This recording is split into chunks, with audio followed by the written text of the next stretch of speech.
오늘 이렇게 특별히 우리 최선우 형제님 특성도 해주시고 그래서 더 힘이 날 것 같습니다. 오늘 제가 참고 자료를 2개를 드렸는데요. 강의 참고 자료 다 봐주셨죠? 네, 그 강의 참고 자료를 여러분들이 꼭 참조해 주시기 바라고, 제가 1번, 2번, 3번, 4번이 이게 이제 오늘은 제가 강의 말씀이 데살로니가 2장이 너무나 중요하고 또 너무나 어렵고 너무나 또 그 중요한 내용들을 많이 담고 있어서 시간이 좀 길어질 것 같아서 시간을 조금이라도 제가 좀 이제 세이브하기 위해서 강의 참고 자료를 참고를 찾아 드렸으니까 여기에 있는 말씀들을 여러분들이 따라 오시면 좋을 것 같고요.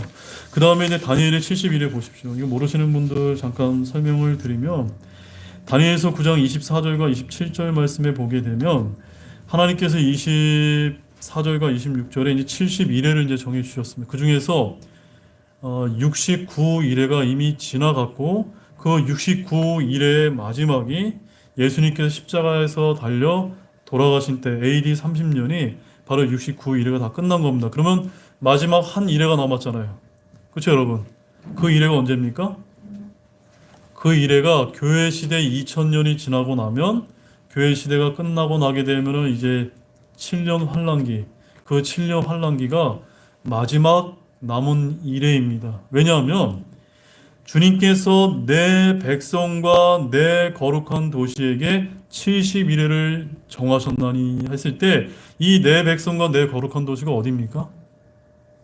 내 백성과 내 거룩한 도시 이스라엘이거든요. 그러니까는 우리 이방인들을 향해서 또 예루살렘을 향해서 71회를 정한 것이 아니라 유대인들, 이스라엘을 위해서 정해주신 겁니다. 그래서 유대인의 시대가 AD 30년에 69일회가 끝났거든요. 그 다음에 지금은 어떤 시대입니까? 교회 시대예요. 교회 시대는 하나님께서 이 71회의 계산을 하신다, 안 하신다? 안 하신다.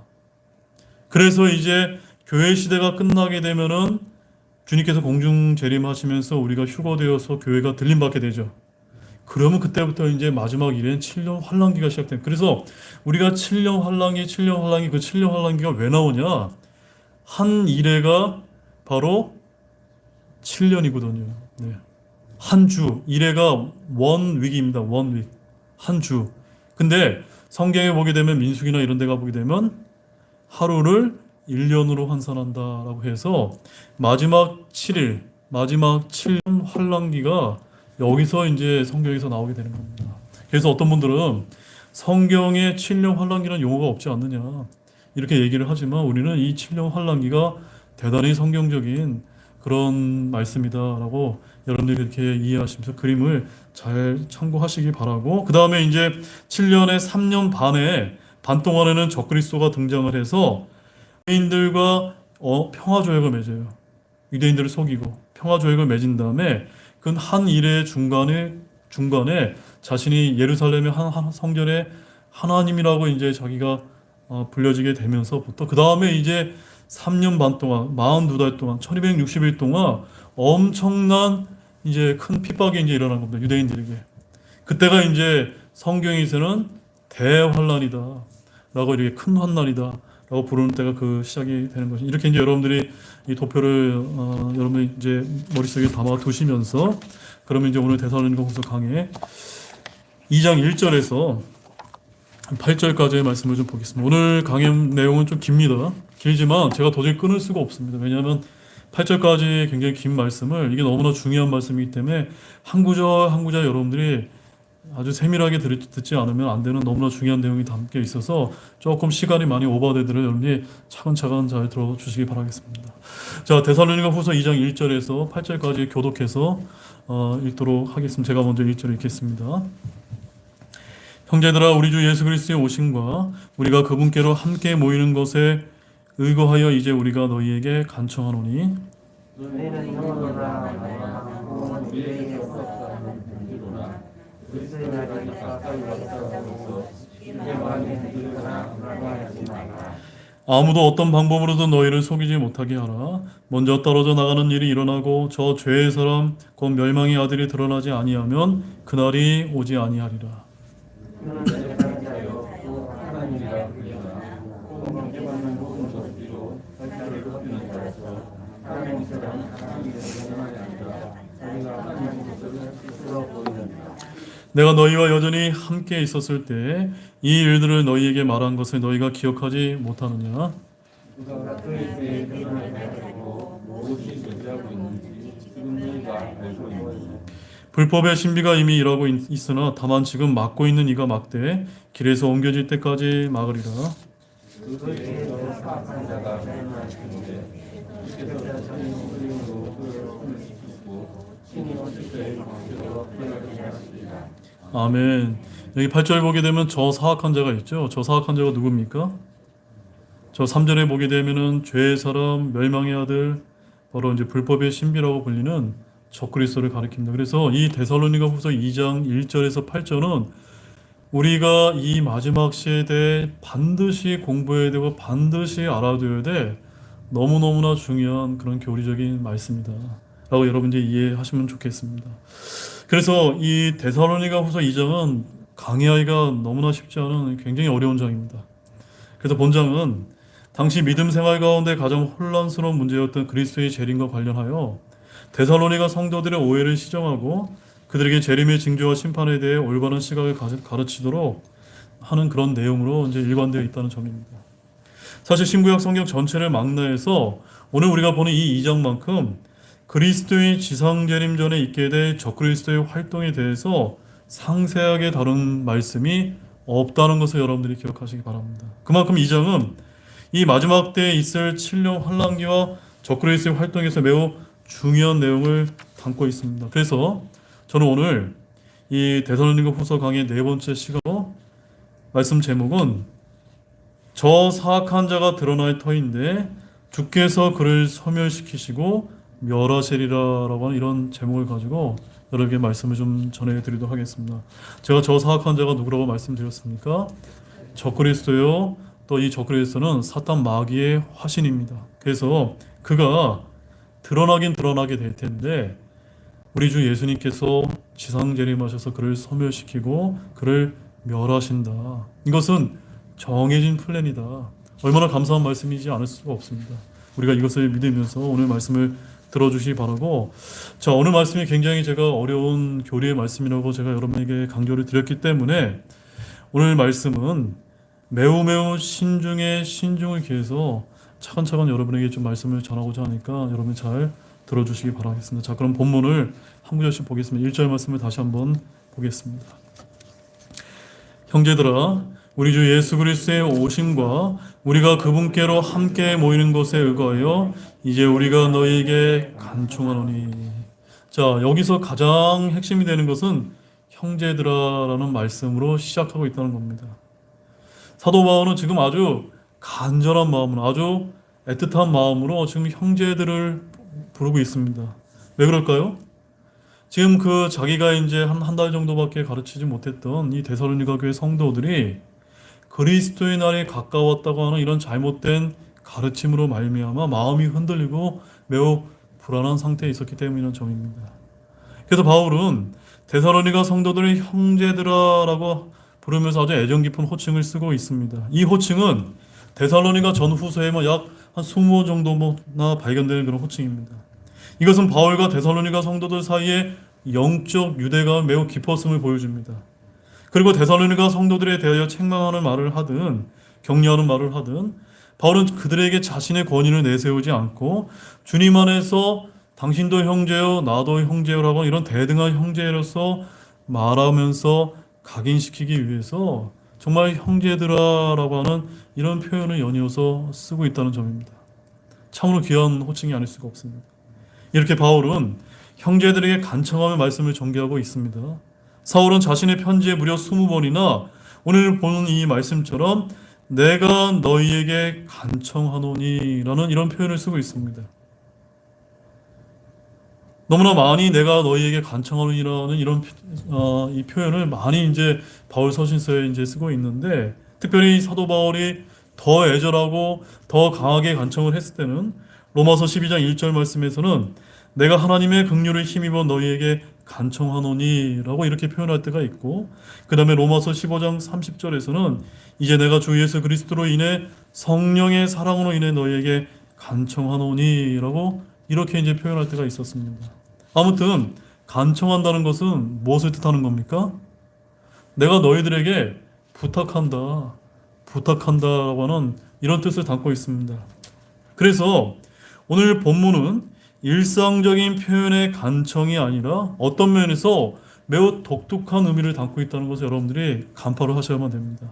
무슨 말씀이냐면 대부분의 여러분의 간청이나 부탁은 간청하는 사람 자신의 문제나 어려움을 해결하기 위해서 누군가에게 요청을 하거나 부탁을 하곤 합니다. 맞습니까? 근데 지금 사도 바울은 본문에서 이와는 정반대로 상대방이 겪는 어려움이나 문제를 해결해 주기 위해서 지금 간청하고 부탁을 하고 있다는 점입니다. 이건 완전히 질적으로 틀린 것입니다. 사도 바울과 실라와 디모데가 데살로니가 교회 성도들에게 무언가를 간청하고 있다는 점입니다. 특별히 여기 본문 1절에서 모못에 의거하여 라고 해서 영어 킹제임스 성경에는 by라고 써 있는데 이것은 우리 개혁 성경이나 NIV 등과 같이 무엇에 관하여 라고 하는 이런 표현이 아니라는 것을 여러분이 먼저 기억하시기 바라고 명령하고 있는 것이 아니라 어떻게 하고 있습니까? 간청하고 있다는 것을 기억하시기 바랍니다. 그런데 그 간청의 근거가 무엇입니까?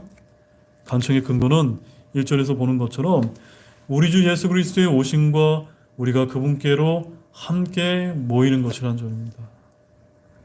바로 주 예수 그리스도의 오심은 지나간 일이 아니라 앞으로 일어날 미래의 사건이요 아직 오지 않은 사건입니다. 우리는 아직 그분께로 모이지 않았습니다. 그분께로 함께 모이는 것이란 무엇을 뜻합니까? 그것은 다른 것이 아니라 데살로니가전서 4장 16절 말씀 보십시오.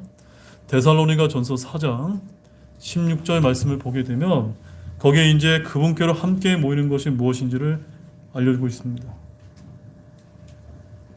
자, 데살로니가전서 4장 16절을 보게 되면 거기에 그분께로 함께 모이는 것이란 바로 주님께서 호령과 천사장의 음성과 하나님의 나팔 소리와 함께 친히 하늘로부터 내려오실 때 바로 16절 17절을 이어서 보게 되면 그리스도 안에서 죽은 자들이 먼저 일어나고 그 뒤에 살아서 남아있는 우리가 그들과 함께 구름들 속으로 채어 올라가 공중에서 주를 만나리라.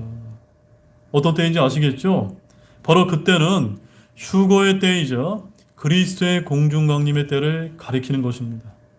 그리스도 안에서 죽은 자들이 먼저 일어나고 살아서 남아있는 저와 여러분들이 앞으로 주님이 오시게 됐을 때 그들과 함께 구름 속으로 채어 올라가서 공중에서 주를 만나는 그 날이 우리가 그분과 함께 모이는 그 휴거의 때, 성도들의 휴거의 때를 가리키는 것입니다. 따라서 본문 1절 말씀은 데살로니가 전서 4장 16절과 17절에서 말한 말씀을 근거로 성도들에게 간청하고 있다는 것을 저와 여러분들이 알 필요가 있습니다. 이렇게 부활과 휴거의 복된 말씀에 의거하여 성도들에게 주는 간청의 말씀입니다. 자, 그 구체적인 간청 내용은 본문 2절 말씀인 그 다음의 말씀에 이제 등장을 하고 있습니다. 자, 2절 말씀을 함께 읽어보겠습니다. 너희는 영으로나 말로나 혹은 우리에게서 왔다는 편지로나 그리스도의 날이 가까이 왔다고 해서 쉽게 마음이 흔들리거나 불안해하지 말라.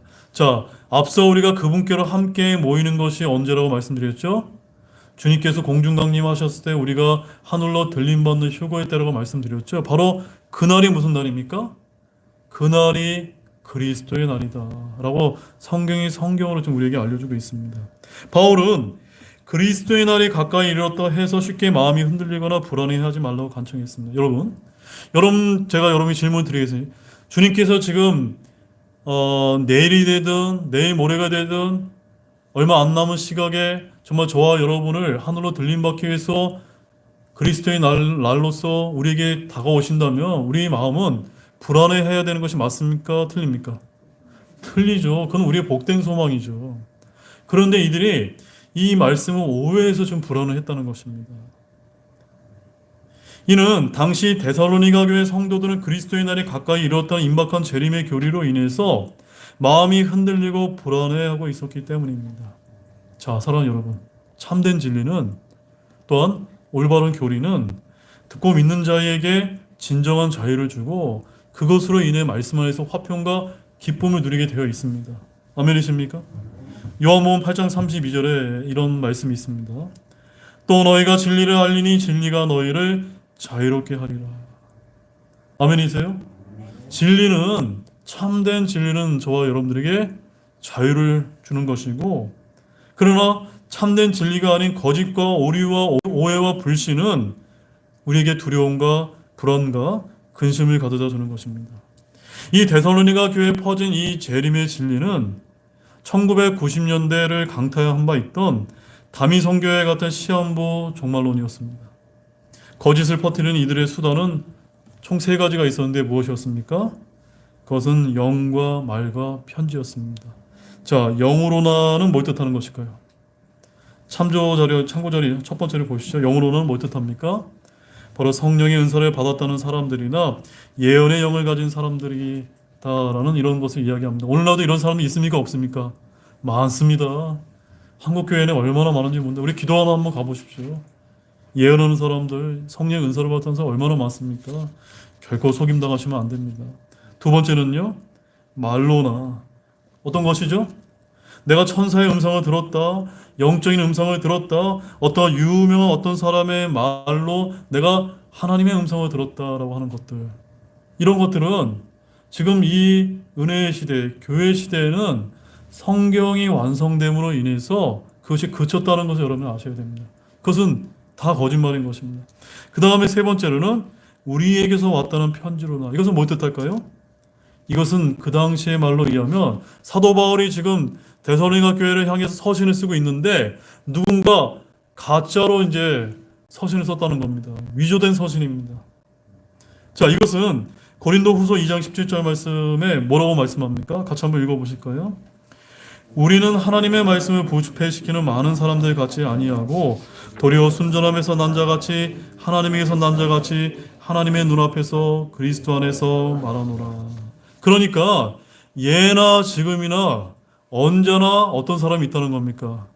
이 하나님의 순수하고 완전한 말씀을 변개시키고 부패시키는 사람들은 언제든지 있다는 것입니다. 그래서 우리가 이 킹제임스 성경 쓰는 거 아닙니까? 우리가 이 말씀 잘 붙들어야 됩니다.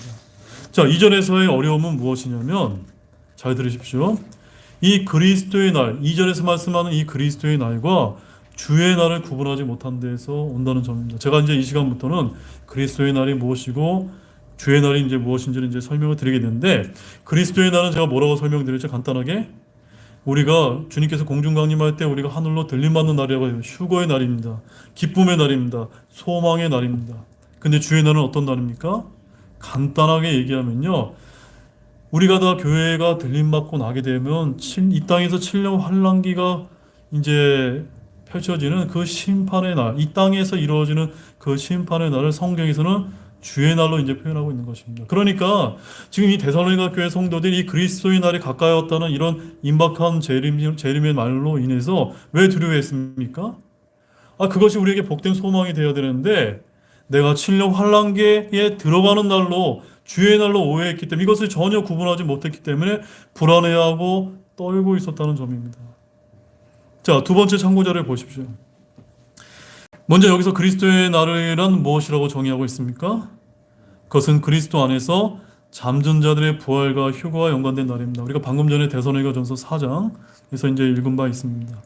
이 그리스도의 날은 성도들이 우리 주 예수 그리스도 앞에 서는 날이며 보상을 받는 날입니다. 보상을 받으니까 어때요? 기뻐요? 슬퍼요? 기쁜 날이 되어야 되는 겁니다. 물론 그리스도의 심판석 앞에서 내가 받을 보상들이 다 불타는 것을 보고 후회의 눈물을 흘리는 사람도 있을지 모릅니다. 저는 여기 계신 모든 형제 자매님들이 후회의 눈물보다는 정말 영광의 기쁨의 눈물을 흘리는 저와 여러분들이 되시기 원합니다. 그런데 이런 날이 그리스도의 날인데 어떤 분들은 우리가 7년 환란기를 통과해서 겪어야 된다라고 주장하는 환란 통과론자들이 있는데 이들에게는 두려움과 근심과 불안이 이제 엄습을 했다는 점입니다. 왜냐하면 자신들은 견딜 수 없는 믿음을 소유하고 있어서 환란 통과를 주장하지만 실제로 견딜 확신은 그 누구도 장담할 수 없기 때문입니다. 여기 중에 저를 비롯해 형제자매님들 다 믿음이 훌륭하시고 좋은 분들입니다. 여러분들이 이제 그 구원받지 못해서 7년 환란기에 들어간다고 쳐보십시오. 여기 여러분들이 견딜 분이 계십니까? 끝까지 견디어 구원받는데 짐승의 표를 거부하고 목배임을 당할 때까지 여러분들이 믿음을 지켜야 되는데 지킬 수 있습니까? 없습니다. 지금 백신을 맞냐 안 맞냐를 갖고도 지금 우리가 두려워 떨 때도 있는데 그거 하나조차도 우리가 이제 어떻게 해야 될지 아웅다웅하고 이제 우왕좌왕하는데 진짜 사고 팔지 못하는 짐승의 표를 나눠준다 한번 생각해 보십시오. 간단한 문제가 아니거든요.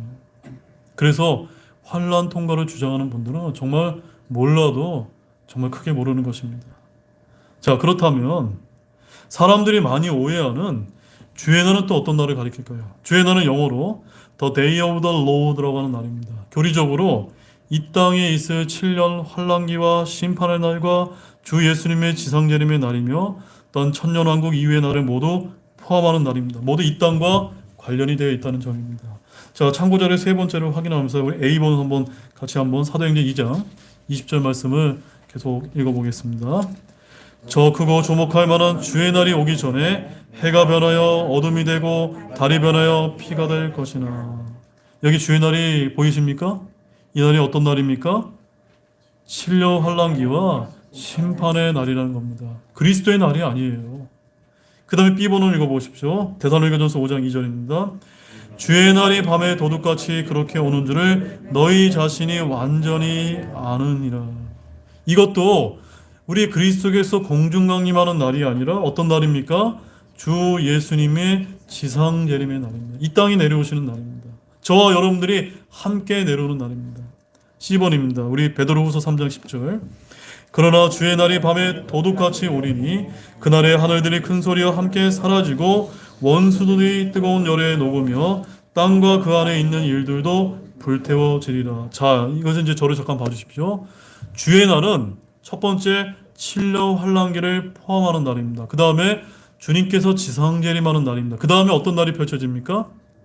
천년왕국이 펼쳐지고 그 천년왕국이 끝나는 날 한 번 더 하나님께서 흰왕자 심판석으로 하늘과 온 것들을 다 불러 태우시고 흰왕자 심판석이 펼쳐지게 될 텐데 그날도 주의 날이다라고 이렇게 말씀하고 있는 겁니다. 즉 7년 환란기의 시작부터 천년왕국이 끝나고 이제 흰왕자 심판이 끝나는 그날까지가 모두가 다 이제 주의 날에 이제 포함이 되는 것입니다.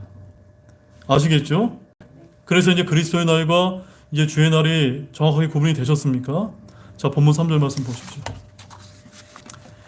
아무도 어떤 방법이든 너희를 속이지 못하게 하라.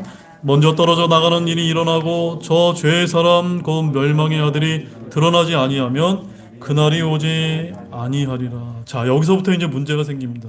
왜 문제가 생기냐면 많은 사람들이 앞서 1절과 2절에 우리가 함께 모이는 것과 그 다음에 또 어떤 날이 있었습니까?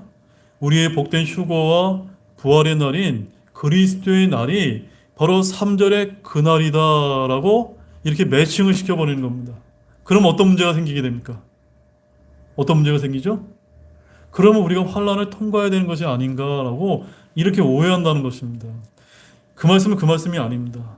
이제 제가 그것을 좀 설명을 드릴게요. 오늘날 저와 여러분들은 영어로나 말로나 사도들에게서 받았다는 편지 등에 결코 속아서는 안 됩니다. 이게 무슨 말씀이냐면 거짓된 가르침과 거짓된 교리의 말씀들로 인해서 현혹되어서는 안 된다는 말씀입니다. 마귀는 성령을 가정에서 대언하고 은사와 표적 등으로 사람들을 속입니다. 마귀는 거짓 사역자들, 거짓 사도들, 거짓 성경교사들의 말로 사람들을 많이 속이는데 오늘 이런 운동을 소위 뭐라고 부르냐면 신사도 운동이라고 부릅니다. 여러분 따라해 보시겠습니까? 신사도 운동. 여러분 들어보셨습니까?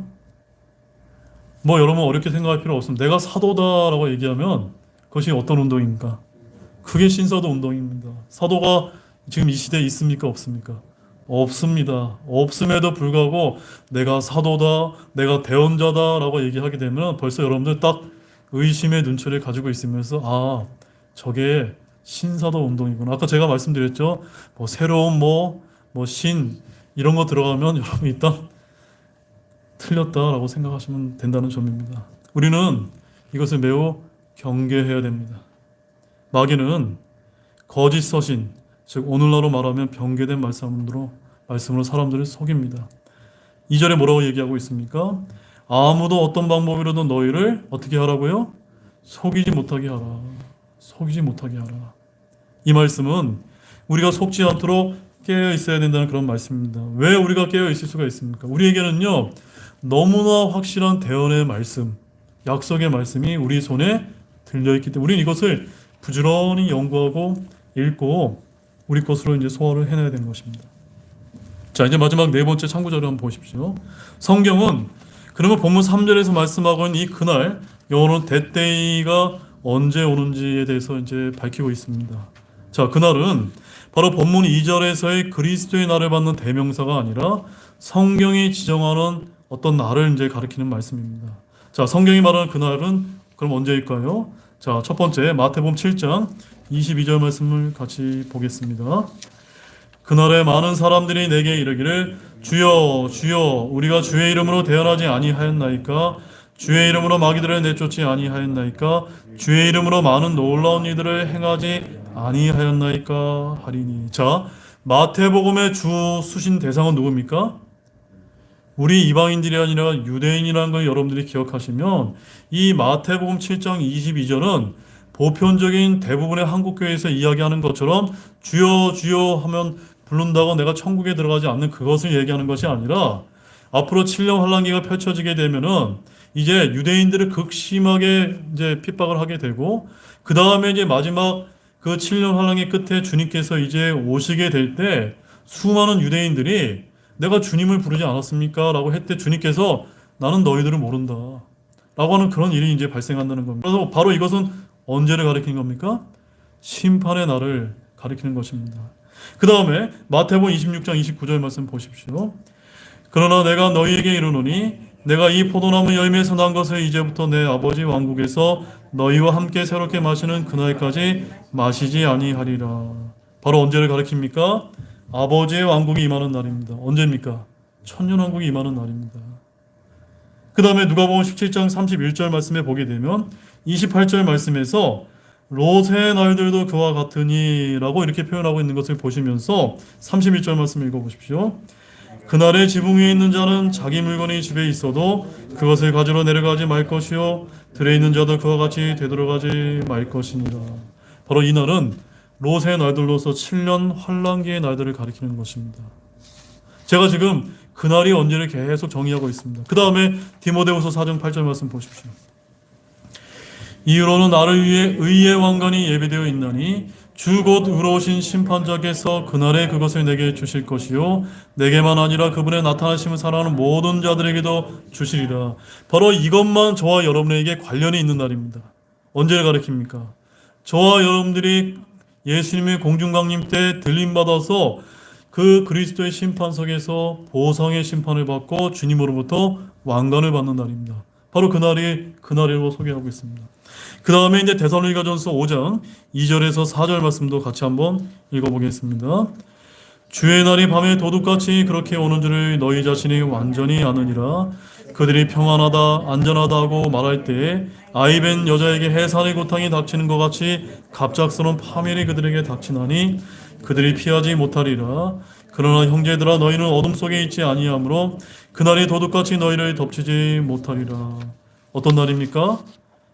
한마디로 말해서 갑작스러운 파멸의 날입니다. 바로 우리 7년 환란기의 때를 가리킵니다. 마지막으로 우리 데살로니가후서 1장 10절 말씀 보십시오. 그날에 그분께서 오셔서 자신이 성도들 가운데서 영광을 받으시고 믿는 모든 자들 가운데서 칭송을 받으시니 이는 너희가 우리의 증언을 너희 가운데서 믿었기 때문이라. 바로 주님이 자신이 성도들 안에서 영광을 받으시는 그날을 이제 가리킵니다. 따라서 이제 종합을 해보면 이것이 바로 성경이 말씀하시는 그날이라는 점입니다. 바로 that day라고 이렇게 우리에게 성경으로 우리에게 알려주고 있습니다. 심판의 날이고 아버지의 왕국이 임하는 날이고 7년 환란기의 날로 갑작스러운 파멸의 날로서 이 땅이 심판을 받는 날입니다. 한 가지만 제외하고 이 땅에서 심판이 이루어지는 동안 또한 저 하늘에서 들림받은 신약 성도들이 보상을 받는 날이다라고 바로 그날을 이렇게 정의를 하고 있습니다. 그런데 여기서부터 중요합니다. 이 그날이 오려면 먼저 어떤 일이 벌어져야 됩니까? 먼저 떨어져 나가는 일이 일어나야 됩니다. 저 죄의 사람, 곧 멸망의 아들이 드러나지 아니하면 온다 안 온다? 오지 않는다라고 본문이 말씀하고 있습니다.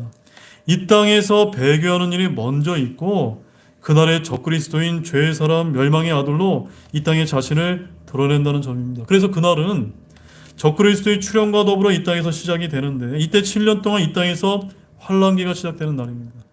이때 신약교회 성도들은 모두 저 하늘로 들림을 받고 없습니다. 즉 교회가 들림을 받지 않으면 그날은 옵니까 안 옵니까? 결코 오지 않는다는 것을 여러분들이 아셔야 합니다. 그래서 이 그날을 자꾸 그리스도의 날과 연관을 시키게 되면 해석이 완전히 엉뚱한 방향으로 간다는 것입니다. 많은 환란 통과론자들이 이 구절에 나오는 그날을 1절에 나오는 우리 주 예수 그리스도의 오심과 우리가 그분께로 함께 모이는 것과 2절에 나오는 그리스도의 날과 연관지어 해석함으로써 큰 오류를 범하는 것입니다. 3절에 나오는 그날은 심판의 날이요 환란기의 날이요 성도들이 저 하늘에서 주님으로부터 보상을 받는 날이며 주님께서 성도들 안에서 영광을 받으시는 날이요 갑작스러운 파멸이 임하는 날이라는 사실을 성경으로 통해서 깨닫기를 바랍니다. 바로 그날은 그리스도 안에서 잠든 자들이 부활하고 휴거되는 그날이 아닙니다. 초대교회가 겪는 고난과 박해는 결코 그날, 즉 환란기의 날이 아니라는 점입니다. 중세의 암흑기 동안 성경 신자들에게 임한 엄청난 환란 역시 그날이 이르렀다는 증거나 표적이 아닙니다. 그날은 먼저 떨어져 나가는 일이 있고 저 죄의 사람 멸망의 아들이 드러나야 옵니다. 그런데 많은 교회 역사가들은 또한 지도자들 중에 로마의 교황 중 하나가 저 죄의 사람이요 멸망의 아들이기 때문에 이미 드러났다라고 이제 주장하기도 했습니다. 침례 교인들 중에서도 교황이 죄의 사람이요 적그리스도이기 때문에 그는 이미 드러났다고 주장하기도 하는데 이것은 완전한 오류라는 사실입니다. 그날은 오늘 본문에서 환란기의 날이요 주의 재림의 날로서 다니엘의 70일의 중 마지막 한 일에 해당되는 7년 환란기를 가리키고 있습니다. 3절은 환란기의 시점을 말하는 것이 교회의 부활과 휴거의 시점을 말하는 것이 아니라는 것을 분명하게 기억하시기 바랍니다. 사도 바울은 데살로니가 교회가 당한 고난과 박해가 환란기가 아니며 그날에 대해서 아무도 어떠한 방법으로도 속임당하지 말라라고 이렇게 간청하고 있는 것입니다. 자, 본문 4절 말씀 보십시오. 함께 읽겠습니다. 그는 대적하는 자여 또 하나님으로 불리거나 혹은 경배받는 모든 것 위로 자기를 높이는 자로서 하나님처럼 하나님의 성전에 앉아 자기가 하나님인 것을 스스로 보이느니라. 자, 죄의 사람 멸망의 아들이 누구인지를 밝혀주고 있는데 그가 누굽니까? 바로 그가 적그리스도임을 우리에게 알려주고 있습니다. 이 적그리스도는 앞으로 하나님으로 불리거나 경배받는 모든 것 위로 자기를 높이는 자입니다. 바로 하나님처럼 하나님의 성전에 앉아 자기가 하나님 것을 스스로 보이게 될 것입니다. 여기서 말하는 하나님의 성전은 어느 성전을 가리키는 겁니까? 저 서울에 있는 성전을 가리킵니까? 아닙니다. 이스라엘에 있는 성전을 가리키는데 그 이스라엘의 성전이 지금 건축이 됐습니까? 안 됐습니까? 안 됐어요. 그래서 우리는 아직 그때가 아직 오지 않았다고 얘기하는 겁니다. 그때 이 성전이 건축이 되고 그 다음에 적그리스도가 등장하면서 평화조약을 체결하고 3년 만에 끝나는 평화조약을 깨면서 내가 그 성전에서 하나님이라고 이제 불리게 될 때 그때서야 이제 적그리스도의 진정한 본 모습이 이제 드러나게 되는 것입니다. 그런데 다니엘서 11장 36절 말씀 한번 가보십시오. 다니엘서 3장 16절 말씀을 가보게 되면 거기에서 이제 적그리스도를 이렇게 표현합니다.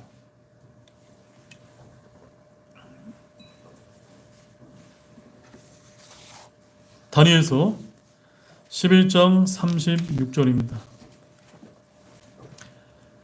다 찾으신 줄 알고 우리 같이 또 함께 읽겠습니다. 그 왕이 자기 뜻대로 행하며 자기를 높이고 모든 신보다 자기를 크게 높이며 신들의 신을 대적하려고 놀라운 것들을 말하며 번영하되 그분의 경노가 이루어질 때까지 하리니 이는 작정된 그것이 이루어질 것이기 때문이라. 바로 적그리스도가 이 땅에 와서 행하게 될 일을 지금 여기서 대언하고 있습니다. 자, 그런데 처음에 적그리스도는 평화를 빌미로 해서 많은 사람들을 속이고 유대인들과 7년 평화조약을 이제 맺게 되는데 이 7년 환란기 중반에 그 조약을 어기고 하나님의 성전에 앉아 자기를 하나님이라 보이게 될 것입니다. 그 말씀은 어디에 있냐면 다니엘서 8장 25절 말씀 한번 보십시오. 8장 25절 말씀을 보게 되면 거기에 뭐라고 이제 말씀하고 있습니까? 함께 또 보겠습니다. 그가 또한 자기 정책을 통해 자기 손안에서 속임수가 성공하게 하고 자기 마음속에서 자기를 크게 높이며 평화를 비밀로 많은 사람을 멸할 것이요 또한 통치자들의 통치자를 대적하여 일어설 것이나 그가 손으로 말미암지 아니하고 무너지리라. 그가 어떤 모습으로 등장합니까? 평화의 통치자의 이런 모습으로 마치 평화의 사도인 것처럼 드러나는 겁니다. 세상이 아주 어지럽고 너무나 혼란한 이 와중이 됐을 때 너무나 아주 평화로 가장된 모습으로 자기 정책을 가지고 속임수의 모습으로 온다는 것입니다. 어쩌면 지금 대한민국이 겪고 있는 이런 현 상황도 우리가 약간의 이런 맛보기를 우리가 보고 있는 것은 아닌가, 저는 그럴 때가 많이 있습니다. 그 다음에 다니엘서 9장 27절 말씀 봅시다. 9장 27절 또 보겠습니다. 그가 많은 사람과 한 일에 동안 언약을 확정할 것이며 그가 그 일의 한 중간에 희생물과 봉헌물을 그치게 하고 가증한 것들로 뒤덮기 위해 심지어 완전히 끝날 때까지 그것을 황폐하게 하리니 작정된 그것이 그 황폐한 곳에 쏟아지리라. 자, 이제 다니엘의 마지막 한 일회가 이제 등장합니다. 제가 일회가 몇 년이라고 드렸죠? 7년이라고 말씀드렸습니다. 원 윅, 하루를 1년으로 환산해서 7년이라고 말씀을 드렸는데 여기서 말하는 이 그는 적그리스도가 마지막 때에 등장이 되면은 많은 사람, 특별히 유대인들과 함께 언약을 확정합니다. 평화를 비밀로 해서 평화 언약을 확정하는데 그 일의 한 중간에 그것을 깨고 하나님의 성전에서 내가 데살로니가 후서 2장에 나와 있는 말씀처럼 성전에서 자기를 하나님이라고 이제 불리게 되는 그날에 오게 되는 것입니다. 그때 황폐한 곳에 쏟아지는 일이 벌어진다는 말씀입니다. 자, 이제 본문 5절 말씀을 한번 가보십시오. 본문 5절입니다. 같이 읽어보겠습니다. 내가 너희와 여전히 함께 있었을 때에 이 일들을 너희에게 말한 것을 너희가 기억하지 못하느냐. 지금 사도 바울은 데살로니가 교회 한 달 정도밖에 있지 않았는데 그들에게 이런 모든 교리적인 것을 다 가르쳐 줬고 알려하고 지금 그리스도의 날이 가까이 왔다고 불안해하고 염려하고 하는 일이 벌어지니까 사도 바울이 내가 너희들에게 다 알려주지 않았느냐, 너희들이 이걸 왜 기억하지 못하느냐라고 이렇게 이제 묻고 있다는 겁니다. 저 역시도 똑같습니다. 저는 우리 교회 와서 여러분들에게 이런 교리적인 말씀을 계속해서 전달해 줬는데 여러분들이 지금 마지막 때에 가까운 이런 일들이 벌어짐으로 인해서 여러분 안에 두려운 일이 생기고 마음이 어려워진다면 저 역시 똑같은 말을 할 수밖에 없는 거죠. 여러분, 제가 여러분에게 가르쳐 드린 것을 여러분 기억하지 못하느냐라고 제가 묻지 않을 수밖에 없는 것입니다. 본문 6절 말씀 보십시오. 그가 그의 때에 드러나게 하려고 무엇이 저지하고 있는지 지금 너희가 아나니. 데살로니가 성도들은 사도 바울이 말한 것을 기억한다면 이 서신으로 많은 것을 제대로 이해할 수가 있었다는 점입니다. 데살로니가 교회 성도들은 죄의 사람이요 멸망의 아들인 적그리스도가 자신의 때에 드러나게 하려고 무언가가 저지하고 있는지 지금 알고 있었다는 점입니다. 여러분 아십니까? 어쩌면 우리들보다 그 당시 초대교회 당시가 더 확실하게 알고 있었다는 점입니다. 본문 7절 말씀 보십시오. 불법의 신비가 이미 일하고 있으나 다만 지금 막고 있는 이가 막되 길에서 옮겨질 때까지 막으리라. 자, 여러분 여기 이제 불법의 신비라는 용어가 등장하는데 이 불법의 신비라는 용어와 반대되는 말씀이 어디에 나와 있냐면 여러분 디모데전서 3장 16절 말씀 한번 찾아보십시오. 디모데전서 3장 16절 말씀입니다.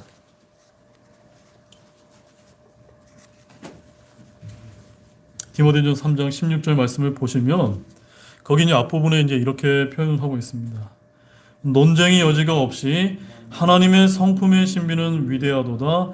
하나님께서 육체 안에 나타나시고. 자, 불법의 신비에 대비되는 어떤 신비가 나옵니까? 하나님의 성품의 신비. 우리가 예전에 이제 개역 성경에는 경건의 이제 신비라고 이렇게 불렸는데 이 하나님의 성품의 신비는 누구를 가리킵니까?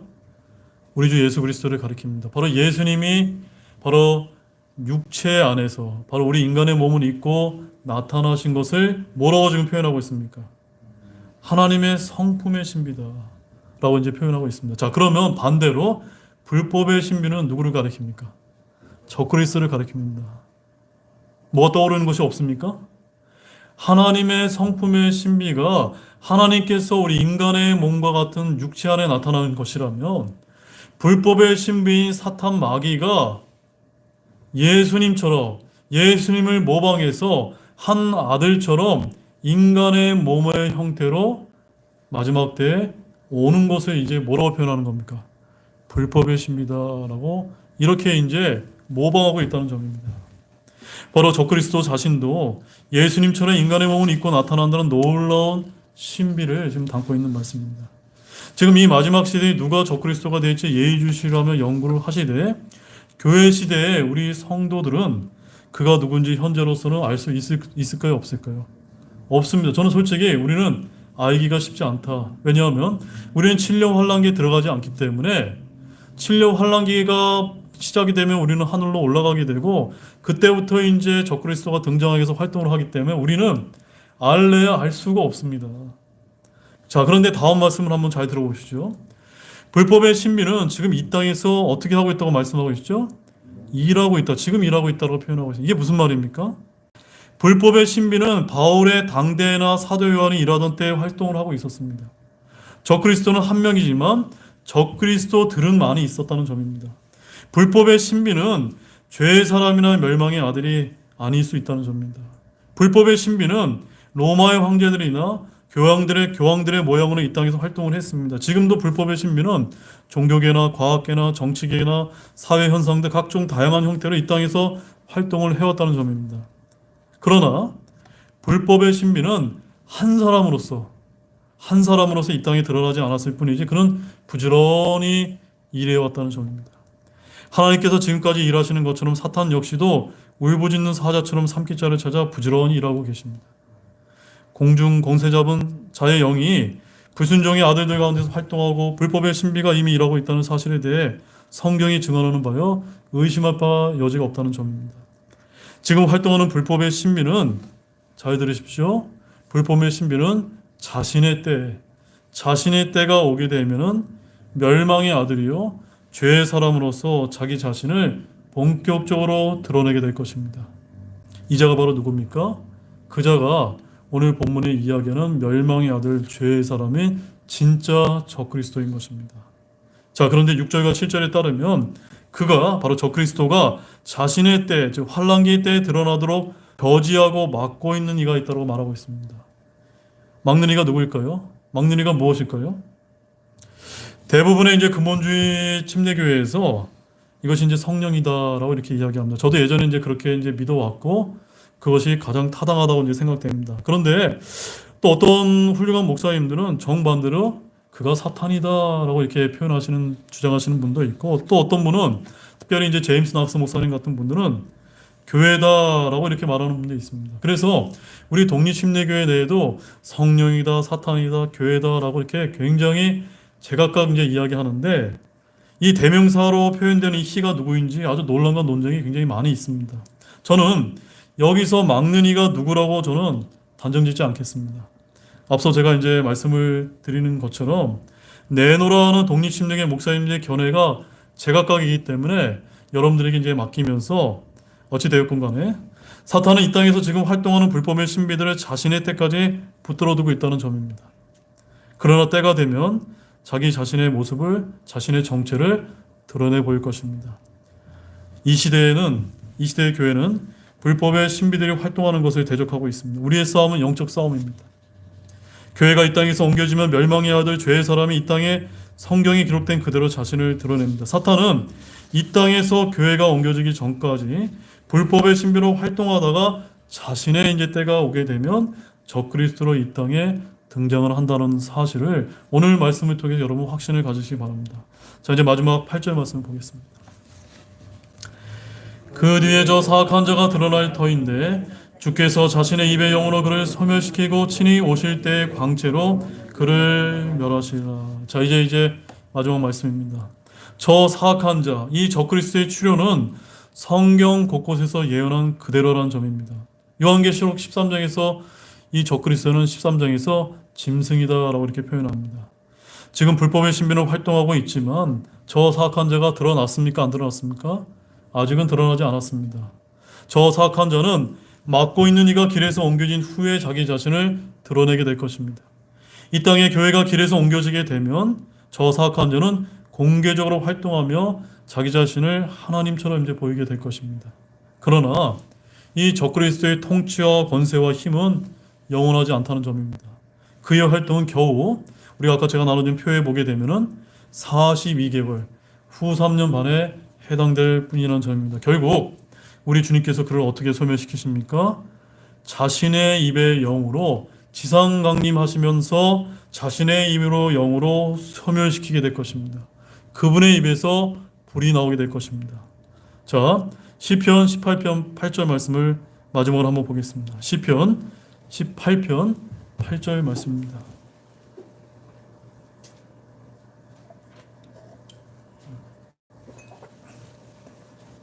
시편 18편 8절 말씀.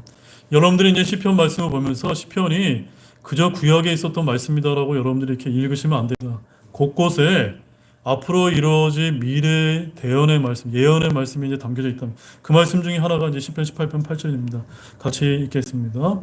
그분의 콧구멍에서 연기가 나와 위로 올라가고 그분의 입에서 불이 나와 삼켰으니 그것에 의해 숯이 피었도다. 누구를 가리키는 말씀입니까? 지상 재림하시는 주 예수 그리스도를 가리키는 말. 바로 심판하시는 주님의 입에서 무엇이 나온다고요? 불이 나온다는 겁니다. 바로 자신의 입의 영으로 이 저 사악한 자, 저 그리스도, 사탄 마귀를 소멸시키고 멸하실 것입니다. 이것을 여러분 믿으십니까?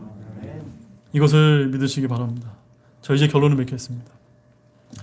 오늘 본문에서 주님은 이 땅에서 환란기가 끝난 후 사탄 마귀를 멸하실 거라고 아주 분명하게 약속하셨습니다. 그래서 8절에서 그 뒤에 저 사악한 자가 드러날 터인데 주께서 자신의 입의 영으로 그를 소멸시키고 친히 오실 때의 광채로 그를 멸하시리라 라고 말씀하셨습니다. 자, 여기서 주님이 사탄 마귀를 멸하시는 그 시점이 언제라고 여기서 가리키고 있습니까? 언제입니까?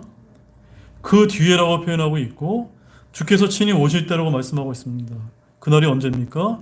주님께서 이 땅에 저와 여러분들과 함께 내려오는 지상 강림의 때를 가리킵니다. 즉 주 예수님께서 공중에 강림하시게 되면은 교회는 들림받아 그리스도와 혼인식을 7년 동안 하늘에서 치르게 되고 이 땅에서는 7년 환란기가 펼쳐지게 됩니다. 그 후에 그 끝나는 날에 주 예수 그리스도께서 들림받았던 성도들과 함께 이 땅에 지상 재림하는 그때를 가리킵니다. 바로 그때 저 사악한 자인 적그리스도를 소멸시키고 멸하신다는 점입니다. 그와 같은 영광스러운 날에 참여하는 모든 분들이 되시기를 바랍니다. 참여하실 수 있습니까? 참여하시겠죠? 그런 모든 분들이 되시기를 우리 주 예수 그리스도의 이름으로 축원드립니다. 기도하시겠습니다. 하나님 아버지 참으로 감사를 드립니다. 오늘 성경 전체로 신구약 전체로 봤을 때 이 데살로니가 후서 2장 1절에서 8절에 있는 말씀이 너무나 아주 교리적으로 어려운 말씀이고 상당히 우리가 이해하기 힘든 난해한 말씀들이 많이 담겨있는 말씀입니다. 제가 너무나 부족하기 때문에 얼마나 효과적으로 잘 전달이 되었는지는 모르겠습니다. 정말 우리 사랑하는 우리 형제 자매님들 마음 가운데 이 말씀이 잘 이해가 될 수 있도록 주님께서 도와주셨으려 믿습니다. 주님, 지금은 세상이 너무나 혼란하고 이 마지막 때를 지금 향하고 있습니다. 이럴 때일수록 이러한 말씀들로 저희들이 잘 무장이 되어서 세상을 분별하고 정말 주님이 오시는 그 공중강림의 때를 소망하면서 언젠가 주님께서 우리와 함께 저 적그리스도이자 사탄의 화신인 적그리스도를 멸하시고 소멸시키고 싶으시는 그 약속의 말씀을 믿고 아무리 어려운 때라 할지라도 저희들이 희망을 가지고 살아갈 수 있는 우리 사랑하는 형제자매님이 될 수 있도록 축복해 주시기 바랍니다. 감사를 드리며 이 모든 말씀 예수님의 이름으로 기도를 드렸습니다. 아멘. 잠시 오늘 들은 말씀을 가지고 잠시 여러분들 각자 기도하시고 수요 모임을 마치도록 하겠습니다.